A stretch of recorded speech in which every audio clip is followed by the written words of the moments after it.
Navigas, yes. വേണ്ട doctor.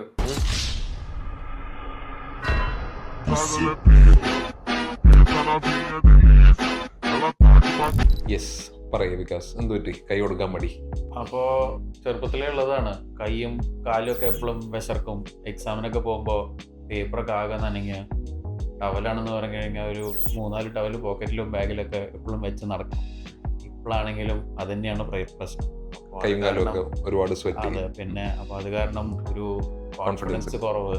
അപ്പോൾ അതിനെന്തേലും ചെയ്യാൻ പറ്റുമോ എന്ന് അറിയാൻ വേണ്ടിയിട്ടാണ്.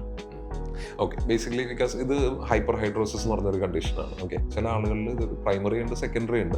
അതായത് പ്രൈമറി ഹൈപ്പർ ഹൈഡ്രോസിസ് എന്ന് പറയുമ്പോൾ വേറെ കാരണങ്ങളൊന്നും ഉണ്ടാവില്ല. യൂഷ്വലി കൂടുതൽ ആൾക്കാർക്ക് ഒരു കാരണമില്ലാതെ അങ്ങനെ വന്നുകൊണ്ടിരിക്കുക. സെക്കൻഡറി എന്ന് പറയുമ്പോൾ വേറെ പല അസുഖങ്ങളുടെ ഭാഗമായിട്ട് ഇതേപോലെ കൈയും കാലും, കൂടുതലും ആക്സില അണ്ടർ ആംസിലും അതേപോലെ തന്നെ കയ്യിലും കാലിലുമാണ് കൂടുതൽ ഇങ്ങനത്തെ സ്വെറ്റിങ് ഉണ്ടാവുക. അപ്പോൾ ആദ്യം നമ്മൾ എന്തെങ്കിലും കാരണങ്ങളുണ്ടോ, ചില തൈറോയിഡിൻ്റെ പ്രശ്നങ്ങളിൽ വരാം, വേറെ ചില മരുന്നുകളുടെ ഭാഗമായിട്ട് വരാം, അങ്ങനെ പല കണ്ടീഷൻസിൻ്റെ ഭാഗമായിട്ട് സെക്കൻഡറി ആയിട്ട് നമുക്ക് ഇതേപോലെ ഹൈപ്പർ ഹൈഡ്രോസിസ് വരാം. അപ്പോൾ എന്തെങ്കിലും റീസൺസ് ഉണ്ടോ എന്നുള്ളത് ആദ്യം കണ്ടുപിടിക്കുക എന്നുള്ളതാണ്. അതില്ല, വേറെ പ്രശ്നങ്ങളൊന്നും ഇല്ല എന്നുണ്ടെങ്കിൽ നമ്മൾ അതിൻ്റെ ട്രീറ്റ്മെൻറ്റ് നമുക്ക് ചില മൈൽഡായിട്ടുള്ള കണ്ടീഷൻസ് നമുക്ക് ലോഷൻസും ക്രീമുകളും ഉപയോഗിച്ചിട്ട് നമുക്ക് കൺട്രോൾ ചെയ്യാൻ പറ്റും. ചിലത് റോൾ ഓൺസ് ഒക്കെ യൂസ് ചെയ്യാം, അങ്ങനത്തെ കാര്യങ്ങളുണ്ട്. ചില ഇഞ്ചെക്ഷൻസ്, ഇപ്പോൾ ബോട്ടിലിനം ടോക്സിൻ എന്ന് പറഞ്ഞിട്ടൊരു സംഗതിയുണ്ട്. ഇത് ബേസിക്കലി നമ്മുടെ കയ്യിലോട്ടോ അല്ലെങ്കിൽ ആക്സിലയിലോട്ടോ അണ്ടർ ആംസിലോട്ടോ നമുക്ക് ഇഞ്ചെക്ട് ചെയ്തിട്ട് നമുക്ക് കുറച്ച് കാലത്തേക്ക് ആ സ്വെറ്റ് ഗ്ലാൻസിനെ നമുക്ക് ഇനാക്റ്റീവ് ആക്കാൻ പറ്റും. ആ രീതിയിൽ സ്വെറ്റിങ് കുറയ്ക്കാൻ പറ്റും. അങ്ങനത്തെ ഒരുപാട് ട്രീറ്റ്മെൻറ്റ് ഓപ്ഷൻസ് ഉണ്ട്, വേറെയും ഒരുപാട് ഓപ്ഷൻസ് ഉണ്ട്.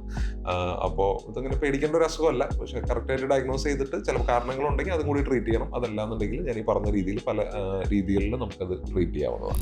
ഇത് കൺട്രോൾ ചെയ്യാൻ മാത്രമേ പറ്റുള്ളൂ, അതോ നമ്മൾക്ക് അത് ഒരു പെർമനന്റ് ക്യൂർ ആയിട്ട് നമുക്കത് നടക്കുമോ? അതായത് നമുക്കിതിപ്പോൾ സെക്കൻഡറി ആയിട്ട് വേറെ ഏതെങ്കിലും അസുഖങ്ങളുടെ ഭാഗമായിട്ട് വന്നതാണെന്നുണ്ടെങ്കിൽ നമുക്ക് ആ അസുഖം കൂടി ട്രീറ്റ് ചെയ്ത് കഴിയുമ്പോൾ അതിൻ്റെ പ്രശ്നങ്ങൾ മാറും. ഇപ്പോൾ ചില ആളുകളിൽ ഫിസിയോളജിക്കലായിട്ട് ഇപ്പോൾ മെനോപോസ് അല്ലെങ്കിൽ പ്രഗ്നൻസി അല്ലെങ്കിൽ പനി വന്നു കഴിഞ്ഞാൽ ഇതേപോലത്തെ പ്രശ്നങ്ങളുടെ കാരണമായിട്ടും ഇതേപോലെ ഹൈപ്പർ ഹൈഡ്രോസിസ് വരാം. അതല്ലെങ്കിൽ ഞാൻ ഈ പറഞ്ഞ പോലെ തൈറോയിഡിൻ്റെ അസുഖങ്ങളോ വേറെ പല അസുഖങ്ങളുടെ ഭാഗമായിട്ട് ഇത് വരാം. അപ്പം അങ്ങനത്തെ കാര്യങ്ങളൊക്കെ റൂൾ ഔട്ട് ചെയ്യുക. അങ്ങനത്തെ കാര്യങ്ങളുടെ ഭാഗമായിട്ടാണ് വന്നതെന്നുണ്ടെങ്കിൽ അത് ട്രീറ്റ് ചെയ്ത് കഴിയുമ്പോൾ ഇതും കൂടി ട്രീറ്റ് ചെയ്ത് പോയിക്കോളും. അതല്ലാതെ ചില ആളുകളിൽ ഈ പ്രൈമറി ആയിട്ട് വരുന്ന ഹൈപ്പർ ഹൈഡ്രോസിസ് കുറച്ചും കൂടി സമയം കൂടുതൽ എടുക്കുമായിരിക്കും. അതേപോലെ തന്നെ ഇപ്പോൾ ഞാൻ ഈ പറഞ്ഞ ബോട്ടിലിനം ടോക്സിൻ ഇഞ്ചെക്ഷൻ എന്ന് പറയുന്നത് അത് ബേസിക്കലി ഒരു പെർമനന്റ് ആയിട്ടുള്ള ഒരു സൊല്യൂഷൻ അല്ല. ബട്ട് യു വിൽ ഗെറ്റ് ഒരു കുറച്ചും കൂടി കാലം നന്നായിട്ട് നമുക്ക് അങ്ങനെ സ്വെറ്റിംഗ് ഇല്ലാതെ നമുക്ക് ഇരിക്കാൻ പറ്റും. അപ്പോൾ നോർമലി അല്ലെങ്കിൽ ക്രീമുകളും ലോഷൻസും ഒക്കെ യൂസ് ചെയ്ത് കഴിഞ്ഞാൽ ഉണ്ടാകുന്ന ബെനിഫിറ്റ് കുറച്ചും കൂടി ടെമ്പററി ആയിരിക്കും. അതല്ലാതെ നമുക്ക് വേറെയും ഒരുപാട് ഓപ്ഷൻസ് ഉണ്ട്. ഇഞ്ചെക്ഷൻ ചെയ്തിട്ടുള്ളതും അല്ലാത്ത രീതിയിലായിട്ടുള്ള ഒരുപാട് ഓപ്ഷൻസ് ഉണ്ട്.